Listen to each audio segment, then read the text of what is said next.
बुलढाणा जिल्ह्यातल्या डोणगाव परिसरामध्ये काल पावसानं या ठिकाणी हाहाकार माजवला आहे।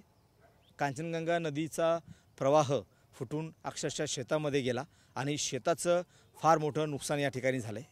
मी सध्या डोणगाव परिसरातील या प्रल्हाद काळे आणि गजानन काळे यांच्या मधुकर काळे यांच्या शेतामध्ये आहे। आपण जर पाहिलं तर हे सध्या हळदीचं शेत आहे। पाण्याचा प्रवाह या हळदीच्या शेतामध्ये शिरल्याने अक्षरशः हळदीचं पीक जे आहे ते या प्रवाहासोबत संपूर्ण वाहून गेलेलं आहे। जवळपास 1.5 ते 2 एकर शेतामध्ये हळदीची लागवड केली होती, मात्र जो कांचनगंगा नदीचा प्रवाह या शेतामध्ये शिरला आणि अक्षरशः ही जे हळद आहे, हळद ही खरडून गेलेली आहे। सोबतच या शेताच्या बाजूला मधुकर काळे यांच्या शेतामध्ये सोयाबीनची लागवड केलेली होती। सोयाबीनचं पीक हे अक्षरशः त्या गाळाखाली या ठिकाणी दबलेलं आहे, काही वाहून गेलेलं आहे, जमीनसुद्धा खरडून गेलेली आहे। आता ही सध्या गुडघाभर पाणी या शेतामध्ये साचलेलं आहे। आपण जर पाहिलं तर शेतामध्ये सध्या काडी कचरा असेल, पाणी असेल, पाणीसुद्धा या ठिकाणी मोठं साचलेलं आहे। या शेताला कंपाऊंड केलं होतं, कंपाऊंडचं सुद्धा या ठिकाणी मोठं नुकसान झालं आहे। कंपाऊंड या पाण्याच्या प्रवाहामध्ये वाहून गेलं आहे।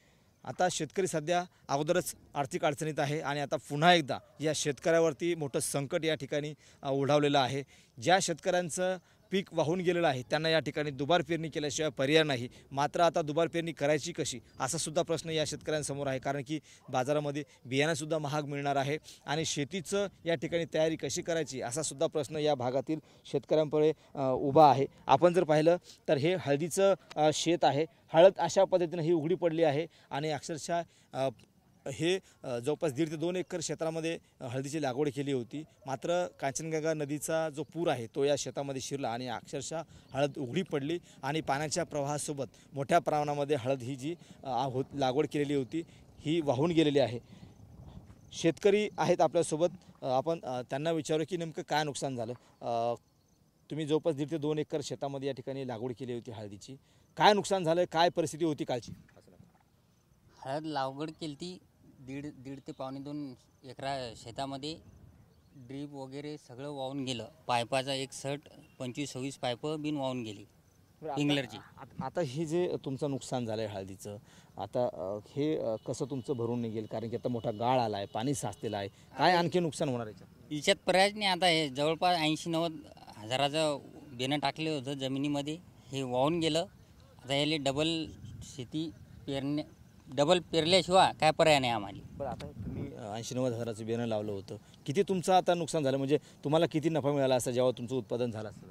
आम्हाला याच्यामध्ये 6-7 लाख रुपयाची हळद होत होती, अजून याला 60-70 हजार रुपये खर्च येत होता।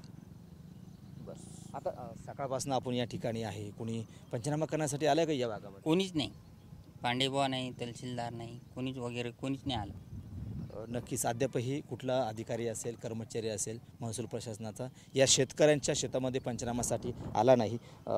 ज्या शेतकऱ्याचं सोयाबीन वाहून गेले, बाजूच्या शेतकऱ्याचं, शेतकरी आपल्यासोबत आहेत मधुकर काळे, तुम्ही सोयाबीन पेरली होती जवळपास 1.5 एकरामध्ये, संपूर्ण सोयाबीन ही गाळाखाली दबलेली आहे, वाहून गेलेली आहे, किती नुकसान झालं तुमचं, किती तुमचं या ठिकाणी उत्पन्न झालं असतं? पूर्ण नुकसान झालं, कमीत कमी 15 ते 20 पोते झाले असते कमीत कमी।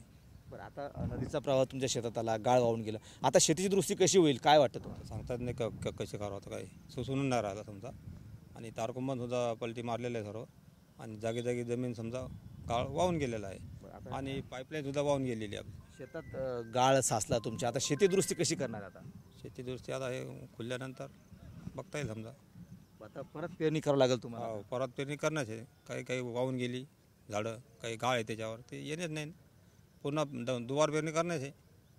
आता बियाणं आहे का, मार्केट मिळेल का? आता मार्केटमध्ये पाहावं लागेल, आहे ना आहे। नक्कीच ही परिस्थिती या शेतकऱ्यांची आहे। कोणाचं सोयाबीन वाहून गेलं, कोणाच्या ऊसामध्ये पाणी साचलं आहे, ऊस वाहून गेला, कोणाची हळद लागवड केली होती त्याचंसुद्धा या ठिकाणी नुकसान झालं आहे। आता हे जे नुकसान जे आहे शेतकऱ्यांचं ते भरून न निघण्यासारखं आहे, मात्र या ठिकाणी प्रशासनाला कोणतंही सोयसूचक नाही। सकाळपासनं या भागामध्ये फिरतोय, मात्र अद्यापही कुठला कर्मचारी असेल, अधिकारी असेल प्रशासनाचा, तो अद्यापही या शेतकऱ्यांच्या शेतामध्ये साधी त्यांची चौकशी करायला आला नाही, पंचनामा करायला आला नाही, अशी परिस्थिती सध्याची या भागातली शेतकऱ्यांची आहे। त्यामुळं या शेतकऱ्यांचं नुकसान भरून न निघण्यासारखं आहे। आणि तात्काळ शासनानं या ठिकाणी पंचनामे करावे आणि शेतकऱ्यांना, या भागातील शेतकऱ्यांना नुकसान भरपाई द्यावी अशी मागणी या नुकसानग्रस्त शेतकऱ्यांची आहे. कॅमेरामन अनिकेत दहातोटेसह गणेश सोळंकी, TV9 मराठी, डोणगाव, बुलढाणा.